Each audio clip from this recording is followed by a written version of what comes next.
I want to talk a little bit about the various ways we work with artists at the Arts Centre and the artist development projects that we have here. And then if anyone wants to ask about programming, you can ask that at the end, and maybe Gareth will be back by then, our director, and he can answer questions as well. So I do the theatre and dance programming here, and also run the education programme and the artist development programme for the performing arts, which is quite a lot to do. But so talking about the Arts Centre, I had an email last week from a company that's coming here shortly, and they said, can you recommend a bed and breakfast that isn't too far from the Arts Centre? They'd never been here before. And I said, Aberystwyth is a very small town with a very large arts centre, and nowhere is very far from it. You know, I think they were imagining this massive urban sprawl and having to travel from their B&B to theatre. And it just made me think how hard it is sometimes to convey the uniqueness of this place, because it is absolutely unique. It's a very large arts centre, as I say, and there are other university arts centres, there are other multi-art form arts centres, there are other art centres that do education as well as professional programming. But I can't think of another one that is in such a remote location. It's one of the largest arts centres in the UK, and yet it takes 7 hours to get to from London. You know, and so it's quite hard to communicate to people who don't know us who we are and what we do. I think sometimes when we talk to some of the big UK companies, they think we're a tin shack in the fields, and they go, "Oh, we don't do rural touring." And I say, well, actually, we've had Propeller here at Northern Broadsides, and we do have those big companies, and they go, "Oh, Office Shelter," and they go, "Oh." But you know, we have 3 performance. Sorry, I know that a lot of you know this already, but some of you might not. We have 3 performance spaces. We have 4 gallery spaces. We have a whole range of specialist workshop areas, which some of you might not even know are there, like a digilab, a ceramics place where you can go to make pots, drawing rooms, recording studio, dance studios. There's lots of spaces hidden away where we do our education and training programme. We have our own cinema, and we have a very large, wide-ranging programme, and that's because of where we are. We're in a remote area. We serve a small town, a medium-sized university, and a very large rural catchment, and that means that we have to kind of be all things to everybody. But that doesn't mean that our programme's compromised, that we don't have a strategy, that we don't have a vision for what the programme should be. But it does mean that we always have to be aware of all the different sectors that are out there, or segments, I think is the sort of word that people use now, and what they might want to see and what they might want to hear, and just trying to make sure there's something that everybody, so that everybody owns this arts centre. My neighbour who lives 15 miles out of town in a very small hamlet, she should feel this is her arts centre just as much as a young artist who lives in the town, or a student that comes to see a show. It should be their art centre as well, and we're always very aware of that, and that makes programming pretty tricky sometimes. It poses challenges. It's not like in, for instance, in Cardiff or in another city where there can be a venue that more or less just does experimental work or just does dance. We do it all, and that's hugely challenging. But lovely. It's very rewarding as well. So with the artist development work, we've got 4 different types of support, and I know that quite a few people in the room already take part in some of these. And the first one is that I wanted to mention is the open platform that we've been running now for 15 years, mainly in this space, although it can happen in other spaces. This isn't like the incubator. It's not a kind of scratch or well, it is a development programme, but not in the same way. What the open platform is a way for people to get their work into the programme, work that we probably wouldn't normally programme. Instead of offering a guarantee, we give a box office split. If we can, give additional support in the way of advising on marketing. And all that someone has to do is give me a proposal in good time, what they want to do, who's going to be involved if they know that, or the sort of any technical details that they might know. But mostly it's their vision. What is it they want to do? What is it they've got to offer? Why do they think it would be good for it to be seen in Aberystwyth? And then, if I can, I'll give them a date, usually just one night. And then feedback on the work afterwards, whenever I can. And if they want to, they can invite people from the Arts Council to come to see the work. But it is finished work. We're not offering, it's not a work in progress, it's not a scratch. We expect them, although we will produce the programme and the posters and flyers, we expect them to come up with the copy that they want.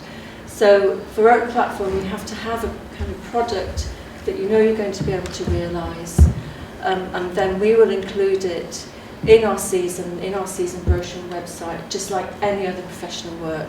So it's not for amateur work, it's not for student work, unless it's students that have formed a professional company. And it, as I say, it gives a space to people, and it's been really successful. I mean, we have had people who've done things here on an open platform, people have seen it, and then they've been able to tour it. And also because I work very closely with, I hope that you all know about the Wales touring agency, Craig Cymru.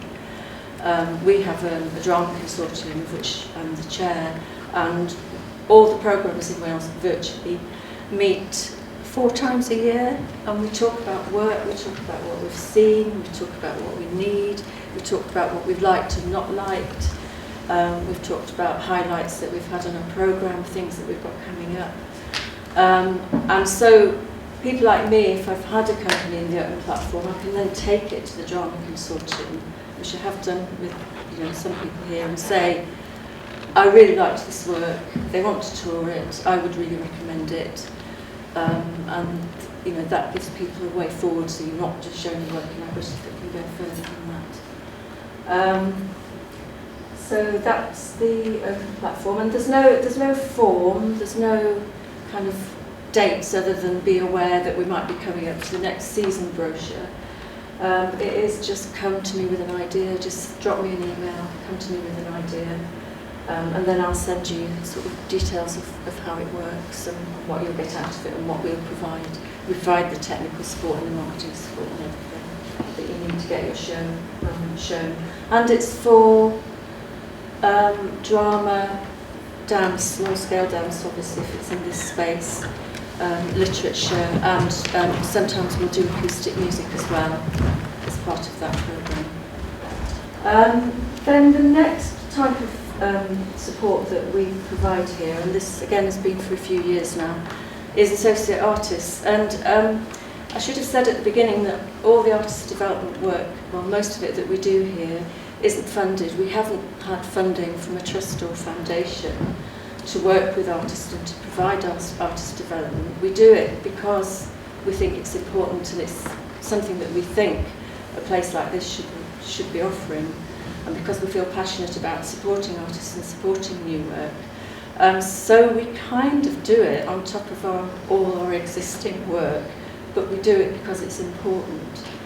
And the associate artist is a scheme that's kind of a more enhanced version of the open platform, really, where we kind of adopt an artist. We provide them with rehearsal space when they need it, as long as we can spare it, because running the big education programme that we do, we obviously have some studio spaces that aren't always being used during the day.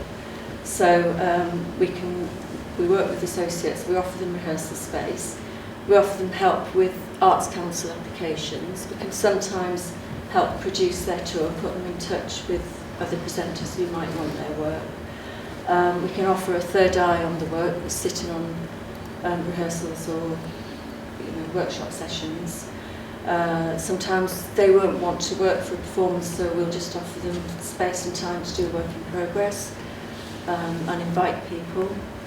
And we also have Craig Cymru dance buddies, so we've got 3 dance buddies, and those are particularly dance artists that we work with as associates, and offer them that kind of support. And with them, we sometimes also co-produce their work. So if they've managed to raise funding from the Arts Council of Wales to put on a production, we'll help them co-produce it by offering them the rehearsal space and so on as an associate, but we also might give them a tech week in the theatre, help them book their tour if we can. So that our dance buddies are Eddie Ladd, Sean Tuan John and Gwyn Emberton, who've all produced shows here, very successful shows as well.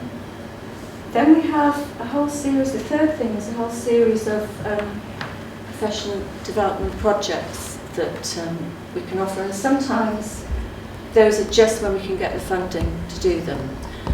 The year round there are workshops with incoming companies that anyone can attend.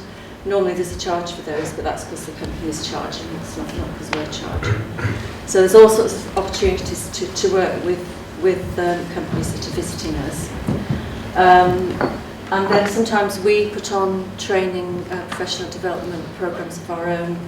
It's like one-off workshops, like for instance last year we invited Fuel and Arts Admin to come here to work with any artists who wanted to be here, or for our associates to talk about selling their work and digital marketing and different types of marketing.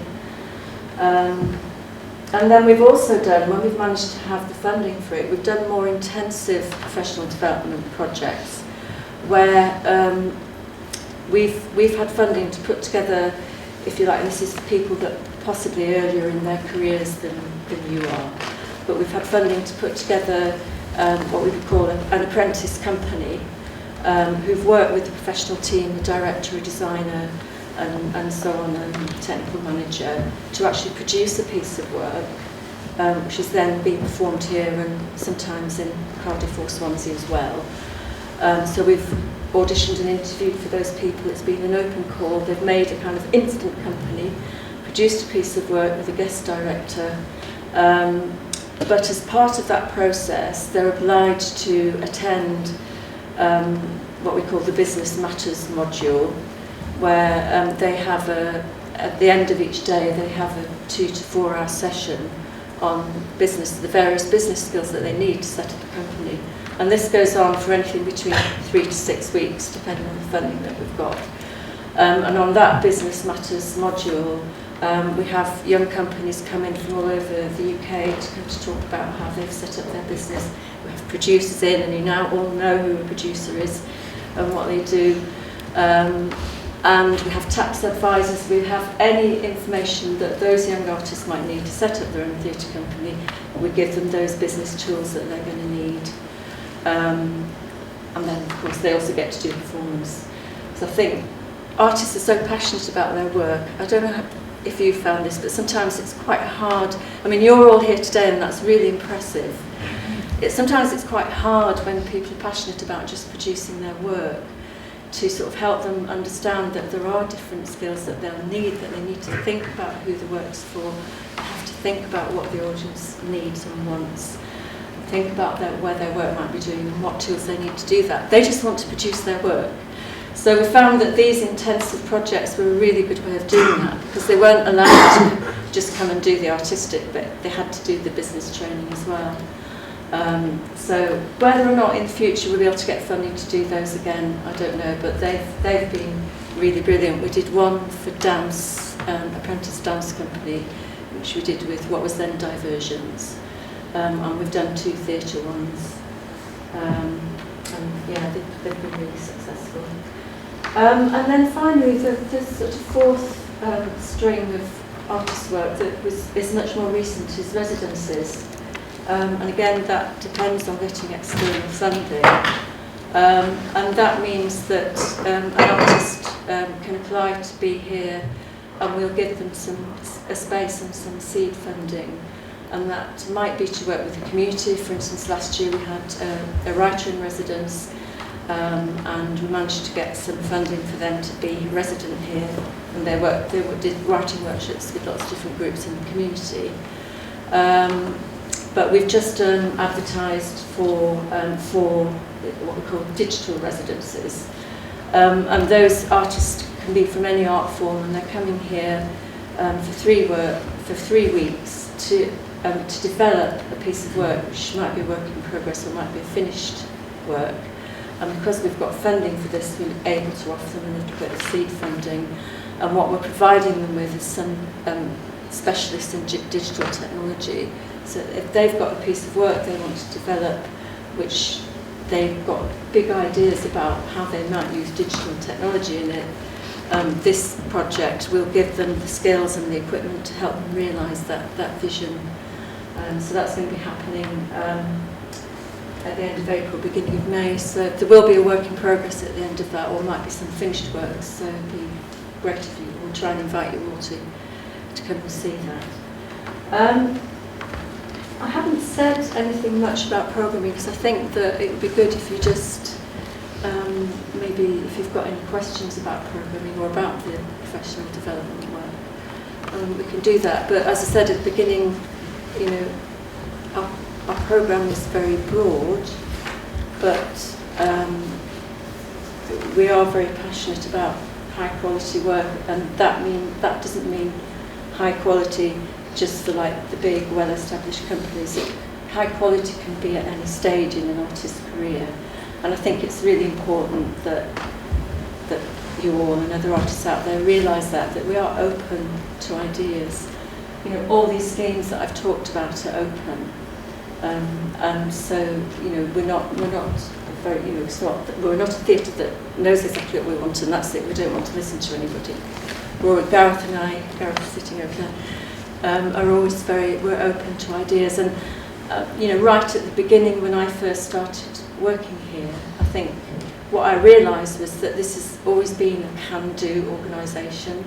So when I came here, you know, with big ideas about wanting to do an Irish festival, which later became a huge Interreg project, sending artists all over Ireland, I just came and said, oh, I've got this idea about doing an Irish festival.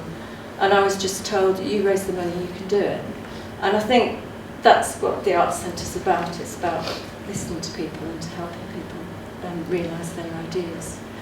And it was really interesting actually listening to Lisa and Sarah talking about producing, because we do that as well to some extent. We kind of try to do everything. It gets a bit heavy sometimes, doesn't it, Gareth?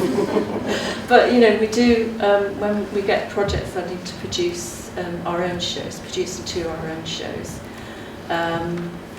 But we also, you know, when we're talking to associates and so on, we are in a way helping produce, and it's really interesting to hear sort of more about how Sarah and Lisa are doing that. But yeah, we're here to help exactly as they were describing with them.